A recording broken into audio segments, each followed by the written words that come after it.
À Deux-sous-Pentes, la station de Rapin, 100 fois sans loi et sans Courbet.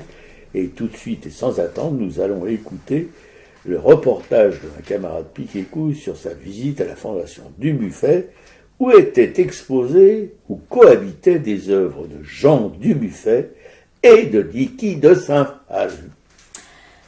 Dissimulée derrière la porte cochère du 137 rue de Sèvres, à 2 pas de Montparnasse, au fond d'une allée pavée entre quelques maisons, se trouve la Fondation Dubuffet, un endroit que l'artiste a acheté quelques années avant sa mort. La Fondation présente Jean Dubuffet, Niki de Saint-Phal, chassé-croisé, allusion à une figure de danse au cours de laquelle les deux partenaires passent alternativement l'un devant l'autre, une exposition pertinente tant l'œuvre de ces deux artistes dialogue en miroir durant de longues années. Alors je vais rappeler un peu les dates de naissance et de mort. Alors Jean Dubuffet est né en 1901 et décédé en 1985. Niki de Saint-Phal est né en 1930 et est décédé en 2002. Donc en 1952, Jean Dubuffet et Niki de Saint-Phal ont débarqué à Paris à quelques semaines d'intervalle. Lui est de retour d'un séjour de 6 mois aux États-Unis. Elle arrive avec son mari et sa fille Laura, fuyant le macartisme aux États-Unis. C'est alors qu'elle visite les musées, les galeries et qu'elle découvre l'œuvre de Dubuffet qui est exposée à Paris depuis 1944 dans plusieurs galeries, notamment ses corps de dames, ses paysages, ses ciels, ses terres. Et elle cite « En ce temps-là, je m'imprégnais de tout ce que je voyais dans les musées parisiens. Je visitais émerveillé les petites galeries de la rive gauche où l'on exposait de l'art abstrait. C'est aussi dans les galeries de la rive gauche que j'ai découvert Jean Dubuffet. En grande fan, j'ai lu tous ses écrits poétiques sur l'art qui m'ont fortement influencé. » Proximité géographique un peu plus tard, alors que Dubuffet était dans cet atelier et que Niki de Saint-Phal s'était installé avec Tinguely après sa séparation avec son mari Harry Matthews, impasse Roncin, à quelques centaines de mètres, une impasse aujourd'hui détruite dans laquelle elle a fait ses premiers tirs. Malgré, ils ne se sont probablement jamais rencontrés, aucun échange, aucune correspondance n'ont été à ce jour retrouvées, alors que Dubuffet avait de nombreuses relations épistolaires artistiques avec ses contemporains. Ils sont tous les deux autodidactes. Elle choisit la voie artistique après le mannequinat aux États-Unis et va chercher dans l'art brut et la création une issue à sa dépression soignée à Nice aux électrochocs et à l'insuline. Lui, négociant en vain, change de cap en 1942 pour se consacrer et définir la notion d'art brut, rester à distance des courants artistiques et s'inspirer des productions de ces artistes hors normes et des dessins d'enfants. En 1943, Niki de Saint-Phal a 13 ans, elle vit aux États-Unis et se lie d'amitié avec Jackie. C'est Jacqueline Matisse, la fille de Pierre Matisse, lui-même fils de Henri Matisse, Pierre Matisse, qui est galeriste, qui exposera régulièrement Dubuffet jusqu'en 1959. Et en 1949, Niki de Saint-Phal se marie avec Harry Matthews, dont les parents achètent une œuvre de Dubuffet. C'est une de leurs premières rencontres. Entre 1950 et 1951, Dubuffet a peint une série intitulée « Cornes de dame », des huiles sur toile d'environ 1,10 m sur 90. Donc je ne sais pas en format ce que ça traduit, comme en format raisin, format, je ne sais pas, temps de figure, enfin ça je ne sais pas traduire en figure. Non, mais c'est un format moyen, quoi, voilà, c'est avant le 120 figures, c'est entre... Voilà, c'est ce qu'on peut dire de plus. Voilà. Donc ce sont des corps de femmes massifs, des sexes apparents, de la matière incisée sur la toile. Et elle, Niki, commence à partir de 1963 une série de mariées, de mères, comme elle dit, de putains de sorcières et des accouchements pour dénoncer et témoigner de la condition féminine. Donc elle colle sur des plaques de bois du grillage, de la laine, des jouets d'enfants, pour des corps de femmes en volume, peints en blanc, symbole de la pureté. Donc à 20 ans d'écart, ils ont tous les deux représenté un accouchement, lui en 44 une huile sur toile, elle en 64 une femme sur un panneau de bois en volume dans lequel le bébé se présente la tête en bas.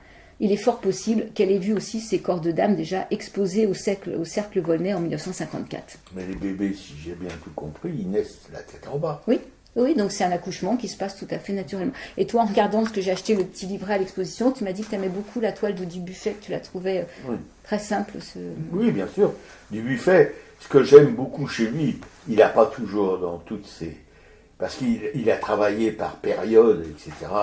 Bon, il y a parfois où c'est un petit peu abracadabrantesque de mon avis, mais d'une manière générale, sa peinture est assez simple. pas dire, voilà, parce qu'il a cette espèce d'attirance un petit peu extraordinaire pour les artistes bruts, et lui, il s'en est tellement imprégné qu'il devient un petit peu lui-même un artiste brut professionnel, ce qui n'est pas tout à fait le cas des artistes bruts. Ouais. Et donc, ils vont aussi se rencontrer autour du paysage, de la terre, du ciel. Donc, il y a de nombreuses analogies dans l'exploration des ciels et des terres de Niki de Saint-Phal et de Jean Dubuffet. On va retrouver des ciels mouchetés, des terres en relief, peintes avec des objets incrustés, et avec du plâtre. Et les deux artistes, effectivement, prélèvent dans le monde réel des éléments naturels et industriels. Donc, il y a un ciel, par exemple, de Niki de Saint-Phal, où on le voit effectivement très moucheté. Pour elle, c'est plutôt une référence à Pollock, parce qu'elle a vu des drippings au musée, les drippings de Pollock au musée d'art moderne. Et pour Dubuffet, c'est plus une relation au travail des maçons, c'est une méthode qui est utilisée pour le crépissage des murs. Donc lui, Dubuffet est passionné par les sols, hein, c'est une passion découverte par le public parisien à la galerie Daniel Cordier, et à un moment, il n'y a même plus de ciel, il n'y a que du sol qui est vu par au-dessus, et dans lequel il incruste du papier mâché, du papier d'argent, des pâtes plastiques. Contrairement à toi, enfin, tu n'as pas dit explicitement que tu adorais les terres du Buffet ou de Saint-Phal, mais moi, dans son œuvre, c'est avec les papillons, avec les choses comme ça, c'est ce que j'aime le moins. Moi, j'aime dans l'œuvre du Buffet ces personnages, voilà, dans la ville, ce surpeuplement, le métro, l'autobus, ou dans la dernière période de sa vie, des petits bonshommes tout simples sur des fonds travaillés vraiment à l'emporte-pièce. Mais je suis pas vraiment comment dirais-je, un amateur de ces peintures concernant les reproductions de terre, etc., avec des matériaux naturels. Voilà, non. Je trouve que là, ça a peut-être été à un moment de sa vie, il a peut-être eu des amateurs pour ses travaux, mais moi pas du tout. Moi j'aime chez Dubuffet son regard sur l'humanité. Alors là, effectivement, ils se sont plutôt centrés sur ce qu'il pouvait y avoir en commun Oui, entre bien sûr, lui et Niki de Saint-Phal. Donc ces petits personnages là que je vois, parce que tu as un livre sur Dubuffet, effectivement, ne sont pas du tout exposés. Il y a juste ces corps de dames qui sont représentés. Alors certaines, effectivement, il y a une ou deux huiles sur toile, mais il y a aussi c'est ce qu'il avait fait en petit format, quoi. En croquis ou en petit format, oui. Non, mais parce que par exemple, corps de dames, quand tu évoques Niki de Saint-Phal et ses corps de femmes en relief, enfin en demi, voilà, bref, comme des peintures en relief, avec cet accouchement, etc., je trouve ça lourdingue, pardon pour l'expression, alors que Dubuffet, il a fait exactement une femme enceinte dont un bébé tombe de son vagin, la tête en bas, etc.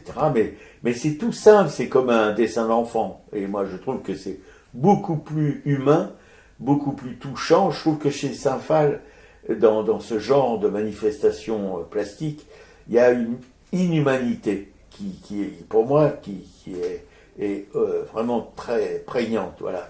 Alors que chez Dubuffet, par sa représentation un peu naïve de la maternité, il y a quelque chose de très humain. Ouais. Et c'est ce que j'aime chez Dubuffet, c'est ce côté humain qu'il n'y a pas chez Niki de Saint-Phal. En fait, effectivement, Niki de Saint-Phal, elle, quand elle représente toutes ces femmes, parce que là, il y en a deux comme ça en volume qui sont repeintes tout en blanche, c'était avant sa période des nanas, hein. Elle parle de la condition de la femme, de la vision de la femme, et donc s'attaque quand même à tout ce que subit, comment est vu un corps de femme. Donc je pense que derrière, il y a beaucoup plus de vécu, il y a plus d'émotions, il y a plus de choses à raconter que Jean Dubuffet, quoi. Je pense qu'on n'est pas du tout non, sur moi je suis tout à fait à l'opposé de cette vision.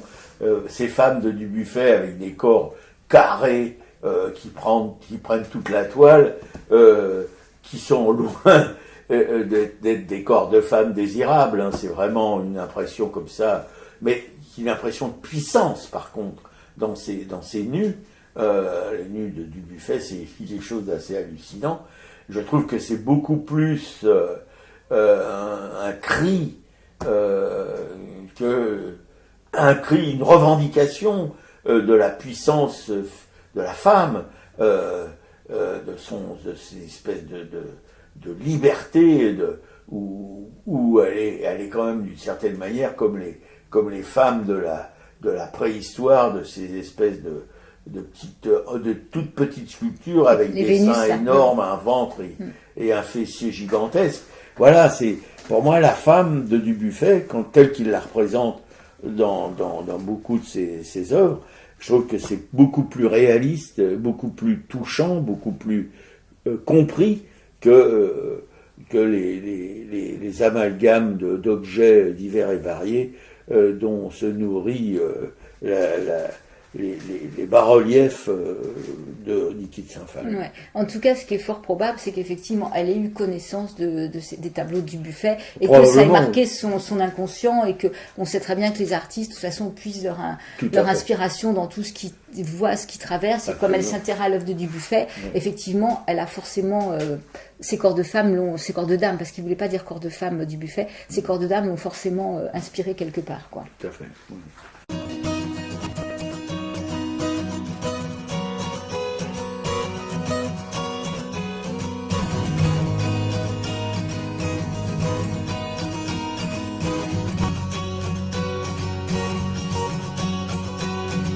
Je cherchais les notes, je tirais sur mes cordes, je bousculais les accords, je jouais avec les croches, je tentais de trouver la clé de mon morceau pour envoler l'air de ma compo.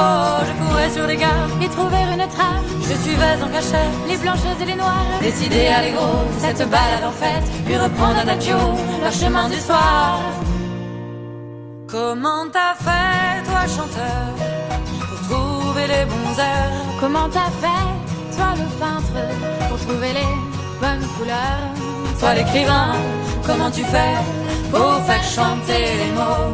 Et toi l'artiste, comment tu fais pour peindre ces tableaux? Comme une vague qui t'emmène, tu ne sais pas où tu vas, c'est les mots qui te viennent, qui tracent de leurs doigts le chemin inconnu des pensées incongrues, en volant les débuts des idées préconçues. Et dans ce nouveau monde progressivement s'esquisse la folie romanesque de paroles vagabondes. La magie de ces fresques, presque comme une éclipse, en moins d'une seconde s'en va et puis revient.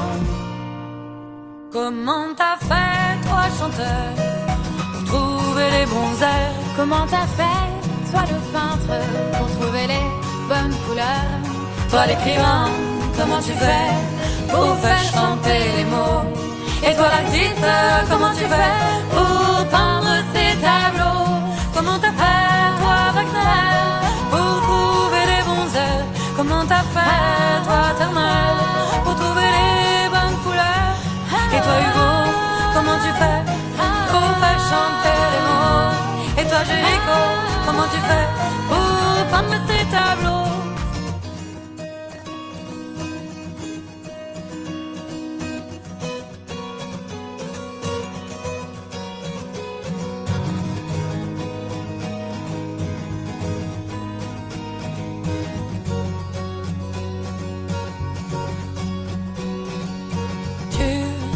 L'encre de mes écrits,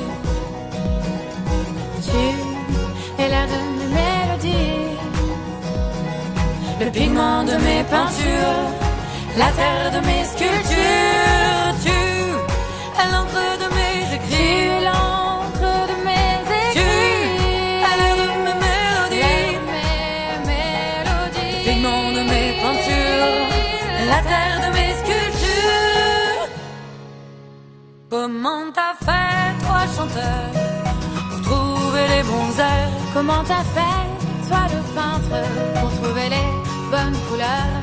Toi l'écrivain, comment tu fais pour faire chanter les mots? Et toi l'artiste, comment tu fais pour peindre ces tableaux? Comment t'as fait, toi Wagner, pour trouver les bons airs? Comment t'as fait, toi Turner, pour trouver les bonnes couleurs? Et toi Hugo, comment tu fais pour faire chanter les mots? Alors, c'était un groupe qui s'appelle Les Frangines et la chanson s'appelle Les Artistes. Alors voilà, la fondation donc du Dubuffet s'est agrandie d'un dernier étage pour notre plus grand bonheur. Et au dernier étage de la fondation, on retrouve deux architectes libres. Et donc l'année 1966 marque un tournant et dans le parcours de Niki de Saint-Phal et dans le parcours de Jean Dubuffet. Pour elle, ça va être la réalisation d'une nana gigantesque qu'on appelle H-O-N, qui veut dire elle, qui a été exposée donc à Stockholm lors d'une exposition avec le commissaire d'exposition, je crois Pontus Hulten. Oui. Voilà. Donc c'est vrai que c'est une femme qui est allongée, les cuisses ouvertes, et on rentre par son vagin, et dans laquelle tout le monde peut rentrer, les petits et les grands. Et pour lui, en fait, c'est 1966, c'est la découverte du polystyrène expansé qui va lui permettre de donner du volume à des œuvres de l'ourloupe. Et donc, ils deviennent tous les deux architectes. Niki de Saint-Phal va réaliser donc des nanas maisons, des dragons, des créatures mythologiques, et tous les deux vont réaliser des œuvres qui vont s'inscrire dans l'espace public, qui vont être accessibles à tous. Il y aura des sculptures monumentales, ce que l'on peut franchir, que l'on peut parcourir, que l'on peut investir. Et ça, c'est quand même assez sympathique. Et par exemple, Niki de Saint-Phal parle de l'angle droit. Voilà ce qu'elle en dit. Je n'aime pas l'angle droit, il me fait peur. L'angle droit veut me tuer. L'angle droit est un assassin. L'angle droit, c'est l'enfer. Je n'aime pas la symétrie, j'aime l'imperfection. Mes cercles ne sont jamais tout à fait ronds. C'est un choix, la perfection est froide. L'imperfection donne la vie. J'aime la vie. Oui, ça, je suis assez d'accord pour cette espèce de profession de foi. Je suis assez d'accord. Et alors, donc, dans cette grande nana allongée là, à Stockholm, justement, qui a été détruite, c'est-à-dire elle était indéplaçable de toute façon. Ça aurait coûté une fortune pour donc, il y avait tout un parcours ludique et il y avait une salle des faux. Et ce qui est assez rigolo, c'est qu'il y avait une salle donc des faux tableaux. Et donc, il y avait un faux du buffet, il y avait... On voit que c'est un faux. Voilà, d'ailleurs, qui est exposé, c'est pour ça que j'en parle. C'est un très mauvais faux. Mais c'était la plaisanterie, c'était pas pour faire croire que c'était un vrai, mais c'était justement, c'est une façon c'est d'ironie, quoi. Et donc il y a ce faux du buffet qui est exposé lors de cette exposition, quoi. Et en fait, dans leur parcours d'architecte à tous les deux, il y a un chassé-croisé qui est assez marrant aussi, c'est avec Robert Aligon. Robert Aligon est un spécialiste des agrandissements en résine époxy, et donc ils se sont aussi croisés par le biais de Robert Aligon. Oui, qui habite à côté de la fondation du Buffet à Périgny-sur-Yerres, là où il y a la closerie Falbala, qui sera effectivement la grande œuvre de Dubuffet à la fin, de même que Niki de Saint-Phal va réaliser le jardin des tarots dans la campagne toscane, quoi. Et donc, sur les conseils de son marchand de couleurs, qui s'appelait Édouard Adam, Jean Dubuffet écrit à Robert Aligon en juillet 1967. Il souhaite lui confier le moulage et l'agrandissement de projets d'architecture qu'il vient de sculpter. La réponse de Robert Aligon se fait attendre. Ce praticien est en déplacement à Montréal pour Expo 67 et au pavillon français, justement, expose le paradis fantastique de Niki de Saint-Phal et Jean Tinguely. Et là, Robert Aligon découvre les grandes nanas de Niki de Saint-Phal. Et il adorerait travailler avec elle. Mais pour ça, il va attendre un petit peu. Et quand il revient en France, il contacte Dubuffet et effectue pour lui, effectivement, plus de 90 travaux entre 1967 et 1970. Il l'aide également à constituer ses propres ateliers à quelques mètres du sien, comme on dit, donc la commune de Périgny-sur-Yerres, en région parisienne. Et donc, après une interruption de 10 ans, Dubuffet fait appel à Aligon aussi en 1980, jusqu'en 1983, pour la réalisation de plusieurs agrandissements en résine synthétique, dont on voit quelques maquettes dans l'exposition. Et en 1972, Robert Aligon reçoit un appel de celle qui deviendra la plus importante cliente de son entreprise. « Allô, je suis Madame Niki de Saint-Phal, j'aurai un moulage à faire. Est-ce que vous voulez le faire ?» La réponse, bien sûr, est oui. L'artiste et le praticien donc débutent une collaboration nourrie d'affection et d'admiration qui durera 25 ans et aboutira à la réalisation de 3000 sculptures. 3000 ? Et les lettres de Niki de Saint-Phal sont signées Nikita. Elles sont adressées à Robert Aligon et témoignent leur affection. Je travaille avec toi parce que tu es l'artisan la plus géniale que je connais et aussi parce que tu as une sensibilité très aiguë pour les artistes et leurs besoins. Ces dessins, donc en hommage aux personnes qu'elle a aimées et qui l'ont inspirée, n'omettent jamais le nom de Robert Aligon, ni celui bien sûr de ses enfants et de ses petits-enfants. Donc c'est quand même assez incroyable. Moi, c'est vrai que toi tu connaissais cette histoire avec Robert Aligon et ses ateliers à Périgny. Moi, on l'est passé devant. Oui, mais j'avais oublié en fait. Et donc j'ai trouvé que c'était quand même incroyable encore ce chassé-croisé, quoi, sans se rencontrer. Oui, quoi. Là, ça relève presque d'un truc un peu fantastique, quoi. Et donc, autre point commun, qui n'est pas le moindre non plus, tous les deux se sont autofinancés donc pour leur dernière grande réalisation. Donc lui, pour cette loserie Falbala qu'on peut visiter sur rendez-vous à l'époque à Périgny-sur-Yerres, lui, il a 70 ans et c'est un chantier considérable qui mêle donc architecture, sculpture, sur un terrain de 1610 mètres carrés. Et elle, pour le Jardin des Tarots, donc dans la campagne toscane, un chantier qu'elle avait imaginé dès 1976 et qui s'inspire des 22 arcades majeures du Tarot. Et elle se dit inspirée, parce qu'elle avait visité le Jardin Güell de Gaudi en Espagne, donc elle se dit inspirée par Gaudi, elle se dit inspirée par le facteur cheval et par Simon Rodiac, qui est un artiste brut qui a réalisé des tours. Et donc elle s'entoure d'assistants, de sculpteurs, des ingénieurs, des artisans, et elle va réaliser ces 22 sculptures. Elle va même s'installer dans la figure qui s'appelle l'impératrice tout le temps des travaux, quoi. Oui, par contre, pour la superficie du terrain, je pense qu'il y a un petit bug là. Parce que ça fait beaucoup plus. 1600 mètres carrés, c'est rien du tout. Là, c'est immense comme terrain. Écoute, c'est ce qui est marqué dans le livret, ouais, donc j'ai pas vérifié. Voilà. Non, mais moi, ça me choque. Tu vois, parce que comme on y allait à 2 reprises, c'est quand même considérable comme terrain. Mais 1600 mètres carrés, c'est une parcelle. 1600, ouais, je me rends pas compte. Moi, j'ai beaucoup de mal à apprécier les superficies. Mais donc, c'est assez, effectivement, c'est quand même incroyable tous ces parallèles dans leurs œuvres. Et pour avoir visité effectivement la closerie Falbala, oui, on rentre dans cet espace. Et c'est ça qui doit faire 1600 mètres carrés. Ouais, parce que c'est quand même un oui, gros parce temps. qu'il y a un terrain qui est en dénivelé, voilà, et on retrouve donc les couleurs du buffet qui sont plutôt effectivement une structure blanche avec ces grands traits noirs. Hein, c'est toute cette époque-là, alors que Niki de Saint-Phal, elle, reste dans effectivement la rondeur, la couleur, les incrustations. Enfin, elle, c'est une œuvre qui explose de joie. Enfin, oui, c'est vraiment les deux extrêmes de la création, d'une qui était assez ascétique, celle de Dubuffet, et celle de Niki de Saint-Phal, comme tu dis, qui explose.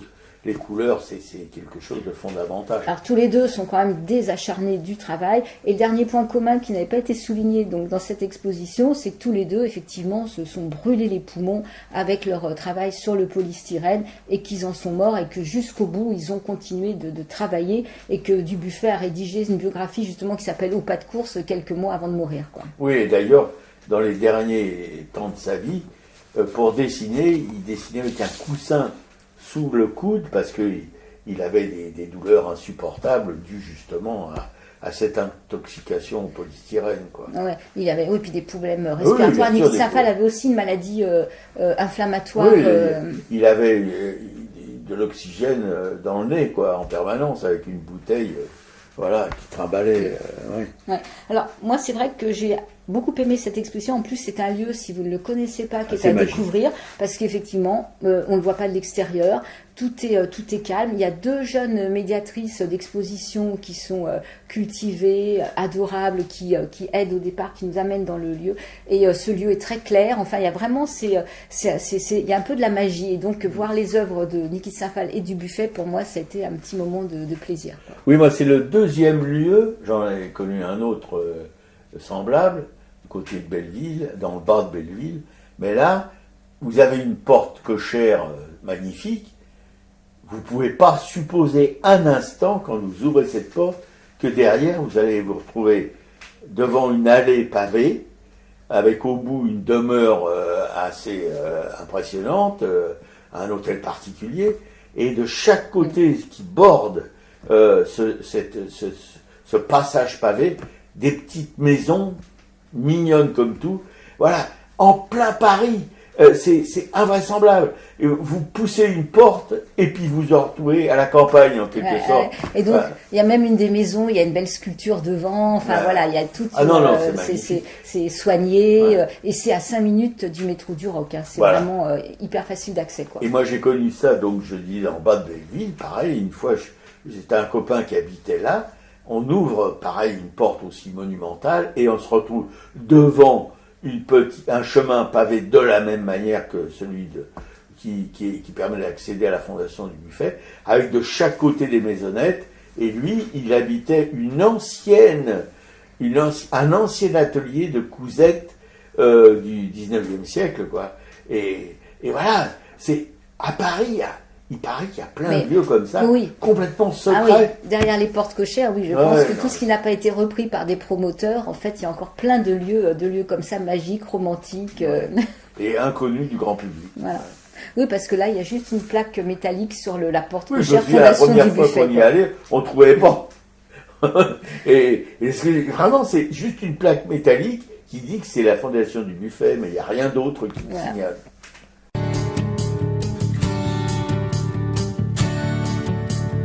Et pierre après pierre ramassée sur les chemins, petit à petit, il construisait de ses mains. Monument bizarre comme un étrange château, de plus en plus grand, de plus en plus haut. Travaillant toujours avec courage et patience, la nuit et le jour, sans jamais perdre confiance. Forme fantastique, mélange extraordinaire, un voyage dans un monde imaginaire. On a tous tellement de belles idées en tête, chacun son chef-d'œuvre, soit maçon, soit poète. Même si l'on sait quoi qu'on fasse, que tôt ou tard tout s'efface, essayez de laisser une trace. Et chaque jour qui se lève, avoir l'envie et l'espoir qui s'élève, loin de nos vies un peu pâles, transformer le verre en cristal. Et chaque jour qui se lève, se rapprocher un peu plus de son rêve, faire comme le facteur cheval, construire son palais idéal. On disait de lui qu'il était complètement fou, de passer sa vie à empiler des cailloux. Drôle de construction que l'on trouvait de travers, tous les gens se moquaient d'un air sévère. Il continuait sans leur prêter attention, plein de certitude, inépuisable passion. Il sentait en lui tant de force et de sagesse, qui le préservait de ces mots qui blessent. Le temps passe vite et la vie est si courte, il faut coûte que coûte avancer sur sa route, en regardant droit devant, garder son âme d'enfant, heureux et fier d'être différent. Et chaque jour qui se lève, avoir l'envie et l'espoir qui s'élève, loin de nos vies un peu pâles, transformer le verre en cristal. Et chaque jour qui se lève, se rapprocher un peu plus de son rêve, faire comme le facteur cheval, construire son palais idéal.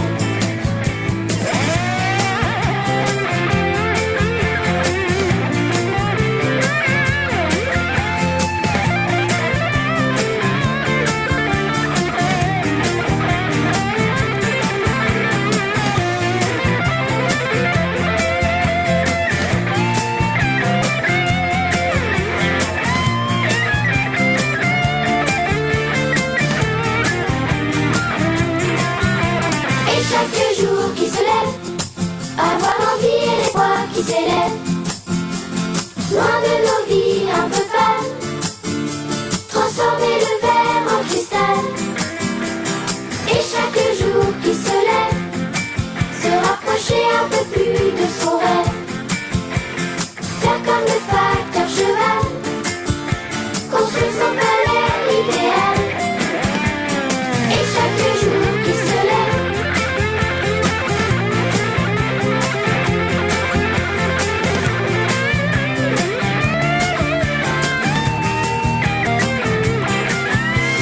et chaque jour qui se lève,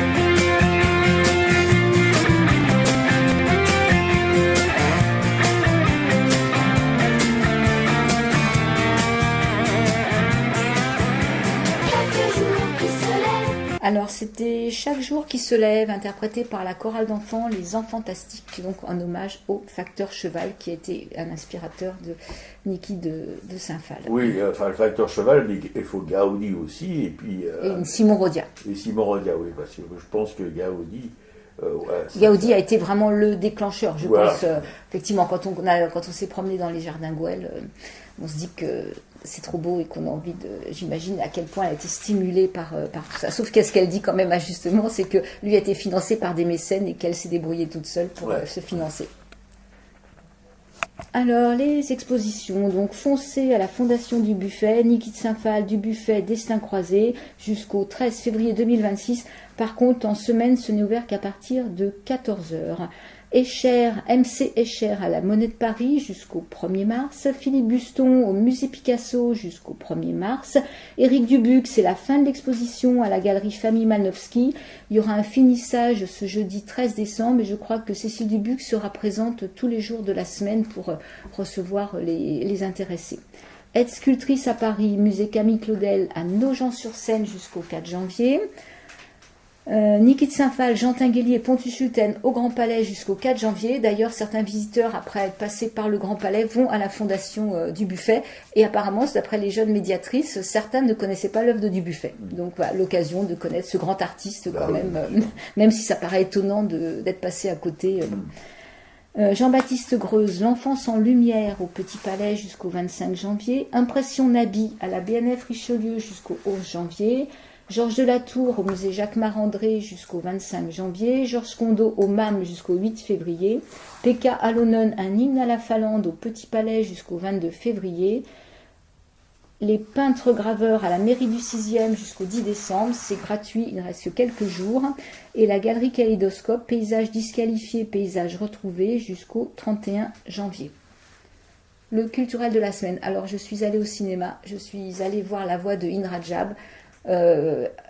Après avoir écouté, donc comme j'ai la semaine dernière, la réalisatrice sur France Culture, je me suis dit qu'il fallait que j'aille voir ce film pour soutenir son travail et ce film qu'elle fait sous forme de fiction, et elle explique bien pourquoi, parce qu'elle veut vraiment placer ça dans quand même l'actualité. Elle veut pas que ce soit un documentaire à mythe qui fige ce qui s'est passé là à un moment donné. Il faut y aller. On connaît la fin de l'histoire, donc on n'est pas surpris. Il y a forcément beaucoup d'émotions à la fin. Et ce qu'on peut voir, c'est effectivement ce croissant rouge palestinien qui n'a plus ses lignes à Gaza, qui est obligé de passer, donc le coup de fil passe par Ramallah, et le film insiste beaucoup sur la tension des gens qui travaillent là au Croissant Rouge, sur celui, Mehdi, qui doit prendre la décision, à quel moment il doit revenir, et tout ce protocole qui va mettre des heures et des heures pour qu'ils aient le droit d'envoyer une ambulance sur une rue où ils seront sûrs de ne pas être une rue protégée, qui ne sera pas protégée, puisque finalement l'ambulance va être quand même bombardée.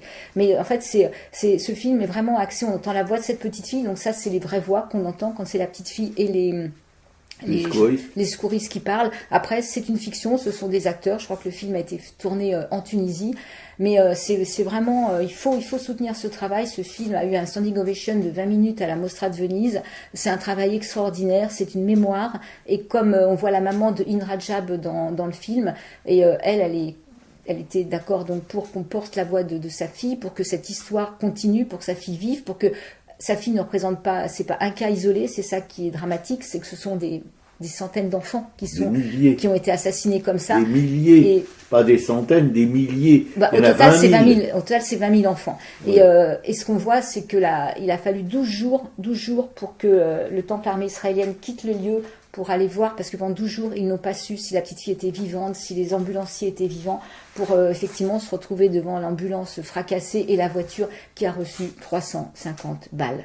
Alors qu'on savait très bien que c'était des civils, ils savaient très bien que c'était des civils. Il n'a pas fait exprès.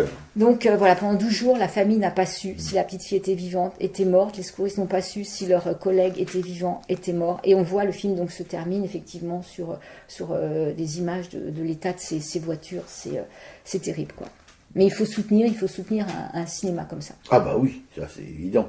Mais qui va le soutenir? Toujours les mêmes. Et à Montreuil, il y avait, alors forcément c'est Montreuil, on était quand même assez nombreux dans la salle. Un vendredi soir, ce qui n'est pas forcément le film du vendredi soir qui nous met en forme pour le week-end.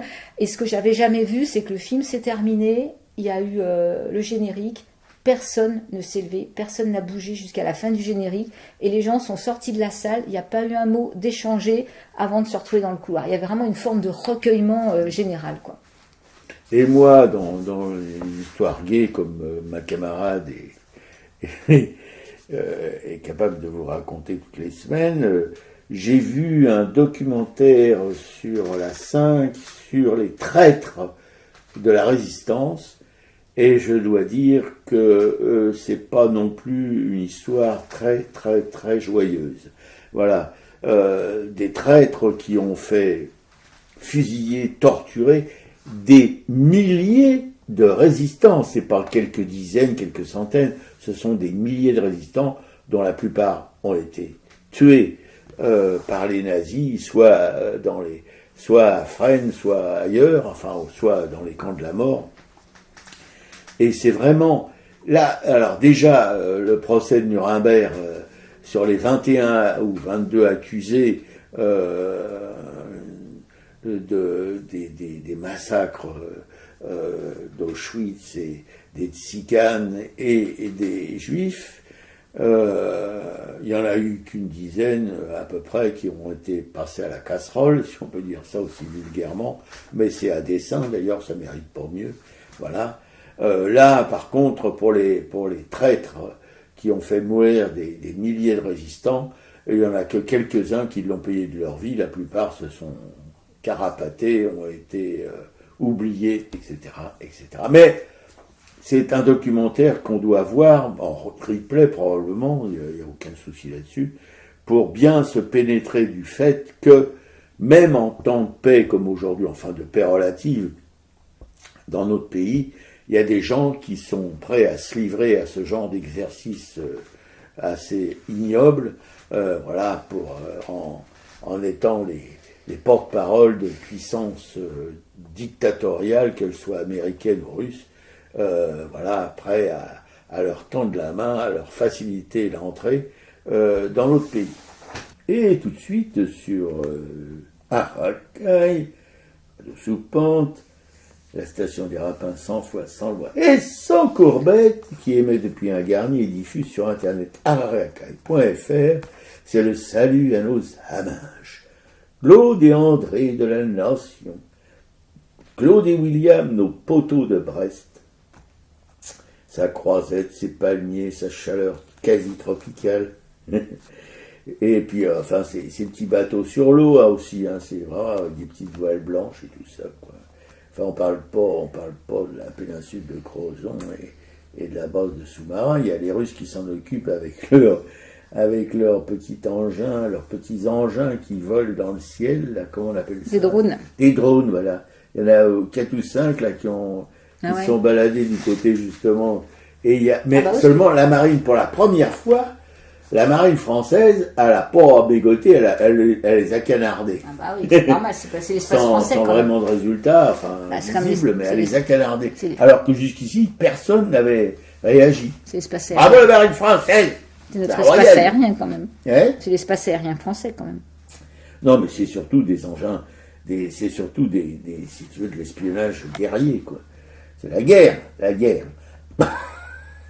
Jean-Paul Souverain, qui n'est pas du tout pour la guerre, mais pour la peinture, la grande peinture, et qui crèche, lui, sa peinture, son atelier, son petit jardin, avec ses arbres fruitiers, comment déjà ? Des kiwis. Des kiwis. Un grand peintre de Schnorr qui habite à Coups-de-Kerbange, dans la banlieue de Dunkerque, que nous avons visité, on en garde un souvenir extraordinaire. Et surtout, de son attention à nos petites personnes en nous proposant à multiples reprises de manger un sandwich au saucisson sec et de boire un petit coup de rouge. Voilà. Mais c'est un homme extraordinaire, un homme d'une gentillesse, d'une humanité indescriptible. Claudine, une camarade Pétécou, deux copines qui se sont connues au travail, au chagrin, et qui, depuis qu'elles sont à la retraite, entretiennent une relation assez amicale, voilà. Et puis parce qu'ils partagent aussi une passion commune pour les arts plastiques. Corinne, Anne-Emmanuel et Frédéric, 3 potes, une petite bande d'artistes, aussi Corinne, tapissière de renom, Anne-Emmanuel, une peintre et une illustratrice de renom, et Frédéric, un aquarelliste de renom. Voilà. Frédéric habite à Lille, dans le Nord, Anne-Emmanuel à Montreuil, et Corinne dans le 13e, c'est ça. Voilà. Juliette, des Parisiens, sauf Frédéric et de Schnorr, comme Jean-Paul Souverain. Juliette Planck, une graveuse en relégation à Rochefort-sur-Mer, une grande de la gravure de la taille d'épargne. Voilà, j'ai une œuvre d'elle que j'avais acquis il y a déjà quelques années, toute petite gravure sur lino, magnifique. Du temps de sa vie montreuilloise, donc Ouais. c'est plutôt urbain, c'est plutôt le Plutôt paysage urbain, avec des industriel. cheminées d'usine qui fument et tout ça. Non mais j'adore. Voilà, alors Juliette Planck, qui maintenant s'est tirée de la région parisienne pour planquer à Rochefort-sur-Mer, voilà, où elle ouvre son atelier à des gens qui veulent s'initier à la gravure, moyennant quelques pélos. Voilà, parce que je rappelle quand même à chaque émission que les artistes, graveurs, peintres ou sculpteurs sont pas tous des millionnaires. Sophie Villoutreix-Brageux, une graveuse émérite aussi, peintre aussi, qui crèche à Versailles. Mais qui est revenu, alors j'ai pas encore de nouvelles de Montréal, où un de ses livres avait été sélectionné pour un concours sur des livres d'artistes. Ah ouais, Donc bravo Sophie. bravo madame. Je ne sais pas si elle a été lauréate, mais en tout cas elle avait partie des trois dernières sélectionnées. Bon, bah, c'est bien. D'être reconnu par nos camarades canadiens, c'est quand même quelque chose. Clément, qui grave sur tout ce qui bouge, le Van Gogh de la taille d'épargne, qui lui aussi c'est un phénomène. Voilà. Qu'est-ce que j'ai entendu? Agnès Dubar, une graveuse dont nous avons connu l'œuvre dans le temps, il y a un bout de temps déjà, à Lille, où elle avait un atelier, voilà. Une œuvre qui était à cette époque-là monumentale. Maintenant, les proportions sont plus réduites, mais qui est une très très bonne et qui elle-même, en Bretagne Sud, où elle a pris sa retraite, non, elle a pas pris sa retraite, Elle est toute jeune. où elle retraite, ouvre son atelier à des amateurs qui veulent en apprendre plus sur le métier de graveur. Elle, pour toutes les techniques possibles et imaginables, parce elle est multipasse. Hein. Thierry Morciot, un immense, gigantesque, merveilleux graveur belge de Bruxelles, dont nous avons découvert l'œuvre à une mostra À Saint-Maur. à Saint-Maur, voilà, où il était reçu premier de la classe. Ouais. Une œuvre foisonnante de l'imagerie fantastique du Nord. Ah oui, tout à fait. Il est vraiment dans la tradition de ces grands artistes du Nord. Voilà. Comment c'est le grand graveur du Nord là, du 19e siècle ou 20e siècle là. Bah oui, on avait été voir son atelier à Ostende. Rembrandt. Hein? Non, à Ostende. Ouais. Mais si. Enfin bon, ouais, on l'a tous les deux. On sort. Hein? On sort. James en sort. Ouais, voilà. Ah, quand même. Ouais. On n'est pas si nul que ça.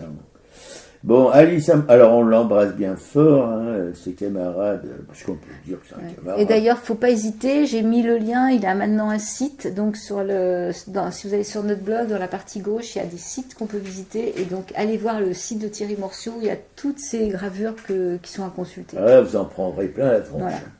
Alice Amoroso, la plus jeune graveuse de l'univers, voilà, qui elle aussi est une staccanoviste de la gravure, comme Raoul Villula d'ailleurs, un de ses collègues de travail, tous les deux, des enfants de l'atelier d'un autre Raoul. De l'estampe au lilas. Hein? L'estampe au lilas. L'estampe au lilas, La dirigée typographie. par Raoul Velasco et Christine Keller. Raoul, voilà. Ma camarade, c'était un coffre-fort de référence. Colette et Jacqueline, deux veuves de peintres et de plasticiens, parce que Colette c'est pour Odon qui était plus plasticien, et Jacqueline c'est pour Raymond Imbert qui était plus un peintre. Deux phénomènes du monde artistique. Colette et Jacqueline qui, hélas, ont rejoint leur mec là-haut sur la montagne aux oiseaux. Liliane et Laurence, deux écrivaines de polar, dont une a quitté le navire, Liliane, et il ne reste que Laurence face à sa page blanche. Mais c'est une battante et on pense qu'elle arrivera à surmonter toutes ces avanies et à reprendre le stylo pour Mont-Blanc pour continuer à œuvrer pour la littérature d'Op Pollard. D'ailleurs, il paraît, d'après ma camarade Piquet-Cou, que les Anglais s'intéressent à ses écrits et qu'elle va être peut-être bientôt prochainement publiée en Angleterre. Et là, c'est pas pour de la rigolade, parce que les éditeurs anglais, c'est pas comme les éditeurs français, c'est pas des rigolos.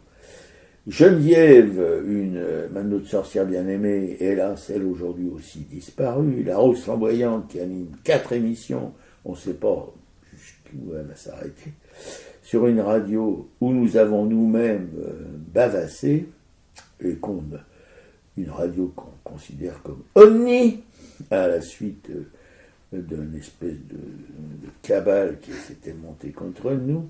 Mais la Rose Flamboyante, elle assure une émission à la destination des enfants et de leurs parents, qui est pas, c'est pas des émissions au rabais, attention. Anne-Isabelle Roubaille, une peintre de Bourg-Marlotte, dont vous avez connu l'œuvre sur les 6 messes de Florence Quenu, libre et l'empreinte, à Bourg-Marlotte. Dominique Pollard-Ardouin, une galériste hélas aujourd'hui disparue, mais pas dans nos cœurs, avec sa maman... Cérès Franco. Cérès Franco, voilà. Qui était elle aussi une galériste qui avait fait bouger un petit peu les fesses flasques de l'art parisien. Marie Dognaud, de la galerie Kaléidoscope, qui a pris la relève et qui garnit ses 6 messes d'œuvres qui tient le mur. Antoine Mallory de Pen & Swing, un petit trio de musicos inconnus du monde entier, et même de ma camarade Piquet-Cou, qui pourtant en fait une publicité éhontée. Ouais, parce que j'écoute, on peut les trouver sur le net et écouter leurs chansons. Leurs chansons ? Oui, on a déjà écouté leur musique. Ah, leur musique, pas leurs chansons. Bah, ils chantent, Antoine chante. Oh, oui, Antoine chante. Ah, d'accord. Ah bah il faudra que tu me les fasses écouter. Oui, bah, je te les ai fait écouter, mais on peut recommencer. Anne Sinoratska, une peintre polonaise, voisine de ma camarade Piquet-Cou, qui entretient des relations amicales suivies, qui est en même temps maître de conférence à l'université de Lille, voilà, mais qui peint, alors c'est du costaud, hein, croyez-moi. Voilà, l'émission est à l'écoute sur notre blog aracle.fr et on se finit avec Faux vivre de l'immense Mélisse Mel. Salut à tous. Salut les copines, salut les copains.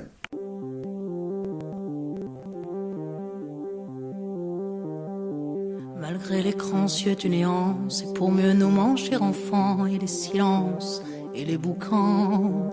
Faut vivre. Et bien qu'aveugle sur fond de nuit, entre les gouffres infinis, des milliards d'étoiles qui rient, faut vivre. Malgré qu'on soit pas toujours beau et que l'on ait plus ses 16 ans et sur l'espoir, un chèque en blanc, faut vivre. Malgré le cœur qui perd le nord, au vent d'amour qui souffle encore et qui parfois encore nous grise, faut vivre. Malgré qu'on n'ait pas de génie, n'est pas Rimbaud qui veut parler et qu'on se cherche un alibi. Malgré tous nos morts sans coquette qui errent dans les rues de nos têtes, faut vivre. Malgré qu'on soit brave et salaud, qu'on ait des complexes à gogo et qu'on les aime, c'est ça le pire, faut vivre. Malgré l'idéal du jeune temps qui s'est usé au nerf du temps et par d'autres pris en chantant, faut vivre. Malgré qu'en se tournant vers le passé, on est effrayé de s'avouer qu'on a tout de même un peu changé, faut vivre. Malgré que l'on soit de passage, qu'on vive en fou, qu'on vive en sage, tout finira dans un naufrage, faut vivre. malgré qu'au ciel de nos poitrines, on nous sentinelles endormies, dans un bruit d'usine gémit. Le cœur aveugle qui funambule sur le fil du présent qui fuit. Faut vivre, malgré qu'en nous un enfant mort s'il peut parfois remue encore comme un vieux rêve qui agonise. Faut vivre, malgré qu'on soit dans l'engrenage des notaires et des héritages où le cœur s'écœure et s'enlise. Faut vivre, malgré qu'on fasse de l'humour noir sur l'amour qu'il nous en fera boire jusqu'à ce qu'il nous dise au revoir. Faut vivre, malgré qu'à tous les horizons, comme un point d'interrogation, la mort nous regarde d'un œil ivre. Faut vivre, malgré tous nos serments d'amour, tous nos mensonges jour après jour, mais bien que l'on n'ait qu'une vie, une seule pour l'éternité, malgré qu'on la sache rater. Faut vivre,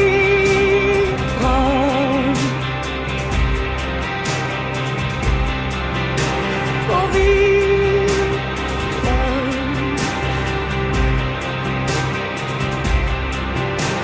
faut vivre, faut vivre.